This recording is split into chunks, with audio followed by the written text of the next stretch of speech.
Hello बच्चों, let's see this question. The question says in the circuit shown in the following figure, for what value of R will the current in galvanometer G be 0? तो हमें एक figure given है जिसमें 7 volt and 12 volt की battery एक 5 ohm resistor से and capital R unknown register से जुड़ी हुई है। तो हमें बताना है कि अगर इस गैल्वेनोमीटर में करंट पास ना हो तो हमें ये जो आर की वैल्यू है वो कितनी रखनी पड़ेगी। ठीक है, जैसे कि गैल्वेनोमीटर में नो डिफ्लेक्शन आए। तो हम इस प्रॉब्लम में जो कि कंसेप्ट यूज करने वाले हैं वो होगा किरचॉफ वोल्टेज लॉ का। ठीक है, तो पहले इसको मैं इस डायग्राम में इसको ए पॉइंट एंड यहाँ पर बी पॉइंट से डिनोट करता हूँ। राइट, तो हम क्या करेंगे, पहले ये जो और अदर कॉर्नर है उसको भी डिनोट कर देते हैं। पहले तो यहाँ पर है सी पॉइंट, ये है डी पॉइंट एंड ये वाला है ई एन एफ। ठीक है, अब देखो जैसे आप सर्किट में देख सकते हो वैसे ये जो ए बी है, ए बी एक लूप है कि नहीं, ए से बी का एक बीच में रजिस्टर है। ठीक है, तो वो किसके पैरेलल में है, तो वो पैरेलल में है ई एन एफ के, यानी कि ये जो 7 वोल्ट की बैटरी है ना उसके पैरेलल में है ये आर रजिस्टर। समझ रहे हो। एंड जो ये ए बी है वो पैरेलल में ये लूप से सीडी लूप से। ठीक है, तो हमें तीन चीजें है वो पैरेलल गिवन है। ठीक है, ये जो 7 वोल्ट की बैटरी है वो पैरेलली कनेक्टेड है ए बी से, एंड ए बी है वो फर्दर पैरेलली कनेक्टेड है ये 5 ओम एंड 12 वोल्ट की कंबाइंड बैटरी से। अब अगर हमें 5 ओम एंड 12 वोल्ट के बारे में कुछ कहना हो तो क्या कह सकते हैं कि 5 ओम रजिस्टर एंड 12 वोल्ट की बैटरी सीरीज में कनेक्टेड है। ठीक है, क्योंकि ये देखो ये सीरीज में कनेक्टेड है ये दोनों, बट ये दोनों का कंबाइन है ना वो ए बी से पैरेलली कनेक्टेड है। तो हमारे पास तीन लूप है, half of loop for example, वो तीनों के तीनों एक दूसरे के साथ पैरेलली कनेक्टेड है। तो पैरेलल में क्या होता है, जितना वोल्टेज ई एफ का होगा यानी कि 7 वोल्ट की बैटरी का है जो कि ऑब्वियसली 7 वोल्ट ही है, उतना ही वोल्टेज ए बी में होगा। यानी कि अगर मैं इस पॉइंट का वोल्टेज मेजर करूं इस पॉइंट का वोल्टेज मेजर करूं एंड डिफरेंस कर दूं वोल्टेज का V A minus V B कर दूं तो मुझे 7 वोल्ट आएंगे। सेम क्या होगा कि अगर मैं 5 वोल्ट ये जो 5 ओहम है उसके अक्रॉस वोल्टेज मेजर करूं उसमें 12 वोल्ट ऐड कर दूं, ठीक है, उन दोनों का समेशन आएगा ना वो भी 7 वोल्ट ही होगा।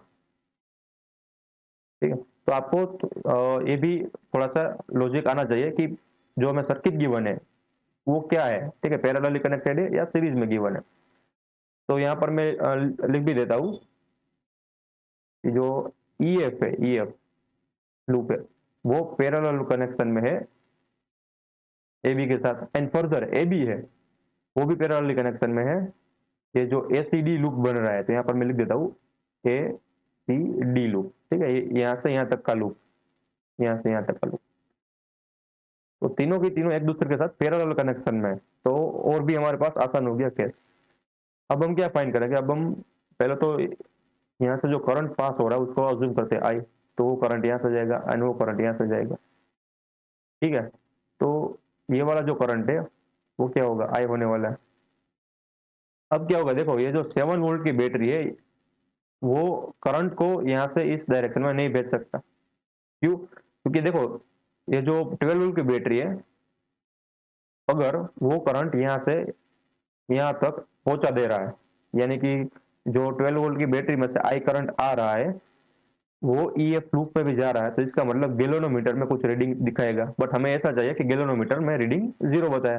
तो इसका मतलब क्या हुआ, इसका मतलब ये हुआ कि ना तो करंट यहाँ से यहाँ फ्लो कर सकता है यानी कि 7 वोल्ट की बैटरी में से जा सकता है ना कि 7 वोल्ट बैटरी खुद अपने में से करंट को पास कर सकती है। तो करंट इस ई एफ लूप में नहीं जाएगा, वो भी करंट आएगा, वो कहाँ से आएगा, 12 वोल्ट की बैटरी में से आएगा एंड ए बी में से पास होता हुआ वापस से नेगेटिव टर्मिनल में चला जाएगा। ई एफ लूप है यानी कि जो बैटरी है 7 वोल्ट की इसमें करंट नहीं जाना चाहिए, तो भी तो गैल्वेनोमीटर का रीडिंग क्या होना चाहिए, 0 होगा ना। राइट, तो हमारे पास ऐसी सिचुएशन है, तो सारा का सारा करंट कहाँ से फ्लो होना पड़ेगा, सारा का सारा करंट ए बी से पास होना पड़ेगा। ठीक है, तो देखो हमने क्या किया, हमें पता क्या है कि V A minus V B करूंगा तो वोल्टेज कितने आना चाहिए, 7 वोल्ट आ जाए ना। ठीक है ना, V A minus V B यानी कि तो ये जो ये वाला लूप है उसके अक्रॉस वोल्टेज, ठीक है, तो उसके अक्रॉस वोल्टेज कितने जितने कितने आना चाहिए, ये 7 वोल्ट की बैटरी, तो 7 वोल्ट जितनी आना चाहिए ना, क्योंकि एक दोनों के पैरेलल में है। यहाँ पे मैं ऐसा लिख सकता हूँ कि नहीं, कि voltage at port A minus voltage at port B is equal to 7 volt, ठीक है। तो अगर हमें करंट की वैल्यू पता हो किसी भी रजिस्टर में से एंड उस वोल्टेज ड्रॉप कितने हो रहे हैं वो फाइंड करना हो, तो हम क्या लगा सकते हैं, ओहम्स लॉ यूज कर सकते हैं ना। तो using Ohm's law in A B, ठीक है, तो क्या मिलेगा ओहम्स लॉ, तो V is equal to I R होता है ना, V क्या होता है, V होता है potential drop across capital R resistor. तो वी आर होता है, V R is equal to क्या होता है, उसमें पास होता हुआ करंट, क्योंकि हमने क्या जूम किया, आई किया है ना, आई एंड उसका रजिस्टर जो कि है कैपिटल आर। अब देखो, इसको मैं बोलता हूँ फर्स्ट इक्वेशन, यहाँ पर मैं सिर्फ 7 ही लिखता हूँ। इसको मैं बोलता हूँ सेकंड इक्वेशन। तो क्या first and second equation same है कि नहीं, क्योंकि V A minus V B क्या कह रहा है, V A minus V B कह रहा है कि ये जो आई करंट था, ठीक है, वो जब ए पॉइंट से निकला एंड बी पर पहुंचा, तो उसमें डिफरेंस आया 7 वोल्ट का। एंड वी आर क्या है, वी आर है वोल्टेज ड्रॉप अक्रॉस रजिस्टर, तो दोनों सेम ही है ना, इसका मतलब क्या हुआ कि 1 इज इक्वल टू 2 है, बट क्योंकि दोनों सेम हमें वोल्टेज दे रहे हैं, अलग अलग डेफिनेशन है, बट आंसर तो सेम ही दे रहे हैं, ठीक है। तो 1 इज इक्वल टू 2 है, तो हम यहाँ से क्या कर सकते हैं, 7 is equal to I R, ठीक है। जैसे लिख सकते हैं 7 is equal to I R, उसको मैं बोलता हूँ थर्ड इक्वेशन। ये हमारा इक्वेशन काम का है। अब क्या करूंगा, अब मैं लूप ले लूंगा, उस पर किरचॉफ लॉ लगा दूंगा।